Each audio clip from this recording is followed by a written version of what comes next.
Assalamualaikum warahmatullahi wabarakatuh. Berjumpa lagi bersama pecinta bola sejati. Apa kabar sahabat pecinta bola sejati? Semoga hari ini kita selalu dalam keadaan sehat walafiat. Hari ini saya akan memberikan video. Menurut Bung Joy, ada kans Irak dan Arab untuk main mata menyingkirkan Indonesia. Ikuti informasinya lebih lanjut. Mari kita simak videonya bersama-sama. Piala Dunia 2026 zona Asia sudah dilangsungkan di Kuala Lumpur dan Indonesia tergabung di grup B di ronde keempat nanti bersama dengan Arab Saudi dan Irak. Sementara itu di grup A ada Qatar tuan rumah, juga ada Uni Emirat Arab dan juga Oman. Kita bahas dulu bagaimana peta kekuatannya, Mas Joy. Ya, Indonesia dapat di grup B ya. Ya.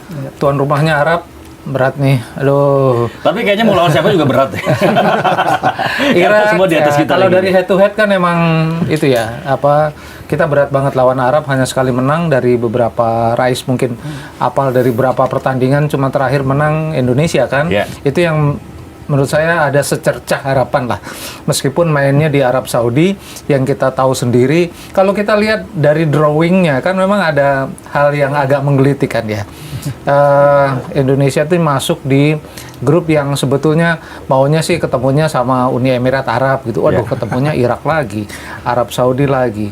Tapi memang kalau kita bicara drawing yang sudah terjadi, emang ini berat lah. Artinya tantangannya, challenge-nya jauh lebih berat daripada mungkin pertandingan-pertandingan yang pernah dihadapi. Meskipun saya harus katakan bahwa ketika Indonesia ada di grup C di kualifikasi pada putaran ketiga, itu kan semua yang masuk di situ adalah waktu di potnya itu pot satu semua. Ya. Jepang, Arab Saudi, Australia, bahkan Cina itu pot satu, kecuali Bahrain yang bukan pot satu, ya kan? Jadi kalau kita bisa melewati mereka, dalam arti kita lolos lah ke putaran keempat, kenapa kita tidak bisa lewati Arab Saudi dan Irak? Meskipun dari head to head memang berat, karena apalagi lawan Irak ya, kita nggak pernah menang kayaknya lawan Irak. Ya, dan yang lebih yang lebih menggelitik lagi, Indonesia melakukan hari laganya dapat 1-2, sementara Irak itu dan Arab Saudi dapat di hari laga ketiga mereka bertemu. Artinya sebetulnya ada kans untuk main mata antara Irak atau Arab Saudi, siapa duluan lolos, gua dulu atau lu dulu, kan bisa begitu. Karena ya itu pinter-pinternya mereka lah ya. Jangan-jangan ini memang skenario mereka. Sangat bisa jadi, karena begini, kalau kita ditanya kenapa drawingnya hasilnya seperti ini, karena menurut saya memang yang namanya AFC, yang namanya konfederasi yang ada di bawah FIFA, mereka punya kewenangan sendiri menentukan sistem. Kan kalau dari awal juga, bener nggak Rais? Dari awal juga kan sebetulnya putaran keempat itu di tempat netral. Ya kan? Kemudian diputuskan yang sempat ada wacana tuan rumahnya adalah tim yang paling banyak mendapatkan poin di sebagai putaran peringkat 3 atau 4. Tapi kan itu nggak terjadi juga. Tiba-tiba diputuslah di Arab Saudi dan Qatar gitu loh. Itu ya bisa-bisanya mereka lah, bisa-bisanya main-main. Dan jauh sebelum drawing ini, saya sudah katakan di beberapa media, saya sudah katakan, karena waktu itu Irak kan protes, kenapa kok di Arab dan di Qatar. Terus waktu itu PSSI juga ada keinginan untuk protes. Saya bilang udahlah, itu perang yang tidak bisa kita menangi. Udah, pokoknya kita siap aja, mau ketemu siapa kayak, pokoknya bersiap untuk itu. Gitu loh. Jadi ya lah, yang ini yang terjadi. Jadi memang ya harus menerima bahwa Indonesia ini di AFC kita tidak punya lobby yang kuat. Kita tidak punya orang-orang terbaik di AFC sehingga kita bisa nyenggol, karena dalam situasi seperti ini kita ngadu ke FIFA pun juga percuma, karena mereka memberi otoritas kepada konfederasi AFC konfederasi. Bohirnya FIFA Arab kan. Susah juga kan kita ngadu. Tapi emang yang menarik juga adalah ketika penempatan pot itu berdasarkan ranking FIFA-nya 13 Juni. Kalau baca dari rilis resmi AFC, jadi kan sebenarnya keluar ranking FIFA itu adalah 10 Juli terakhir kan, 10 Juli. Dan itu bertukar posisi Arab sama Irak tuh. Ketika posisinya masih 13 Juni, itu mungkin AFC nge-request karena udah tahu nih kalau misalkan karena dari hasil ngelihat pertandingan hasil pertandingan Arab setelah kurang maksimal. Match terakhir Juni itu tanggal 10 ya. Yeah. Tanggal 10 Juni, match terakhir putaran ketiga itu Arab memang masih di atas Irak. Yeah. Tapi setelah Arab ikut Piala Emas ya kalau nggak salah, CONCACAF Cup. Golden ya. Iya, Golden Cup yang kemarin di Meksiko itu yang dia jadi tamu, itu kan kalah mengurangi nilai dia. Dan akhirnya justru Tapi Irak naik satu. Rai, saya lihat di posisi peringkat pada 10 Juli itu Arab hanya satu level di atas bawah, Irak. di atas di bawah Irak justru. Udah bertukar posisi. Di bawah Udah Irak bertukar. justru. 58, 59. Iya, justru ketika 13 Juni itu hitungannya Arab di atas Irak. 58, 59 ya. Yang ranking terakhir ini 13 Juni ini nggak dirilis sama FIFA. Tidak dirilis secara umum seperti Jadi biasa. dia ngeliat ke belakang aja. Ngeliat ke belakang. Nah, terus tanggal 10 Juli kan dirilis tuh sama FIFA yang terbaru. Arab jadi di bawah Irak.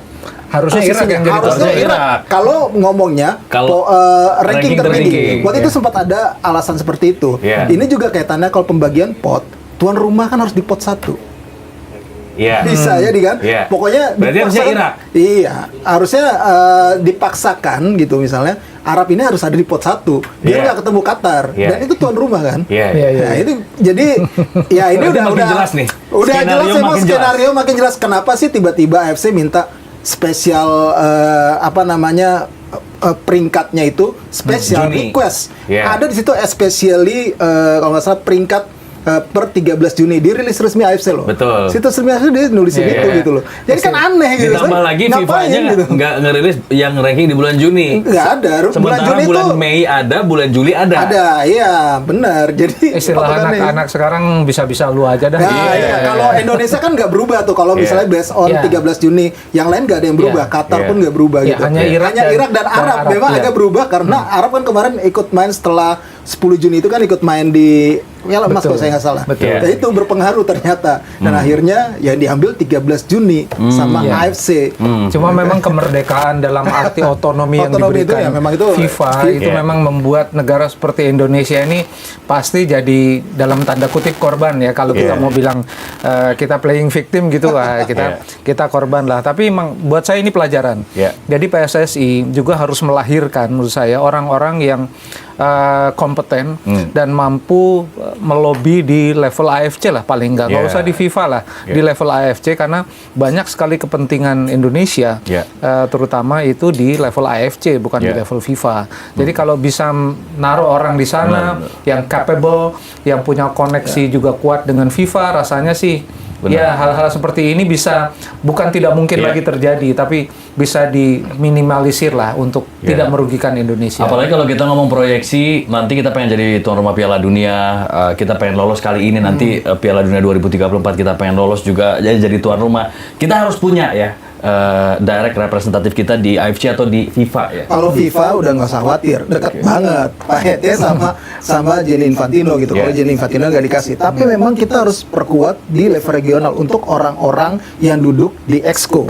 AFC, paling nggak itu. Di AFF pun kita harus punya suara gitu loh. Kayak kemarin kasus yang Persebaya sama Malut nggak bisa main kan, harusnya kita punya, walaupun ada wapres AFF kita jabat di situ gitu loh, tapi tidak punya kekuatan juga gitu untuk mempengaruhi dalam lingkup AFF-nya itu sendiri, organisasi itu sendiri gitu loh. Berarti kan memang tidak kuat nih sisi politis kita untuk di organisasi AFF maupun AFC. Nah ini yang harus bisa dikaderisasi lagi mungkin sama Pak Erik di masa kepengurusan sekarang, siapa nih orang-orang yang memang bisa ditempatkan di AFF di posisi strategis AFF maupun AFC agar kita punya lobby yang kuat itu. Tapi kalau di AFC bukannya tetap berat ya, karena mereka ya udahlah petinggi-petingginya orang pasti Timur Tengah dan ini aja keluarga kerajaan Bahrain kan. Dan orang bilang kalau udah di AFC udahlah itu mainannya Timur Tengah gitu. Termasuk nanti soal di lapangan, misalnya Jepang aja ngeluh ketika Indonesia misalnya dikerjain sama Al-Kaf waktu lawan Bahrain, welcome, ngomong ke Indonesia, welcome, inilah Asia yang sesungguhnya. Kita Asia Timur sering dikerjain sama Timur Tengah. Ya oleh sebab itu memang butuh orang-orang yang prominen ya di AFC, karena menurut saya negara seperti Thailand kan orang-orangnya cukup mampu menjadi pembeda lah gitu di AFC maupun di FIFA gitu. Kenapa Indonesia enggak? Ini yang menurut saya kalau politik persepak bolaan kita memang menghasilkan orang-orang yang kompeten, rasanya sih kenapa enggak gitu loh, naruh orang di sana. Jangan cuma jago kandang lah, Esko di sini coba kita lihat lah jajaran Esko di sini siapa sih yang bersuara punya power gitu di level AFC kan hampir nggak ada.